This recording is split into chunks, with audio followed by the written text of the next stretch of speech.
Ciao, sono Tere Cubeddu, ho 42 anni e sono il presidente di Eia TV.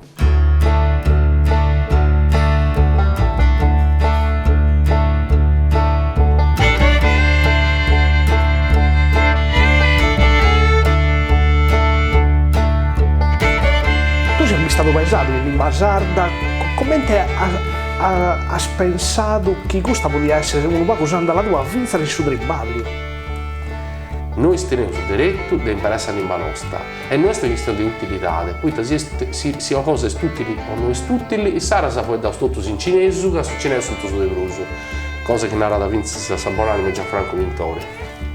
Noi si poi da la lingua sarda, che è la lingua nostra, e dove per fare con preghiera e con orgoglio.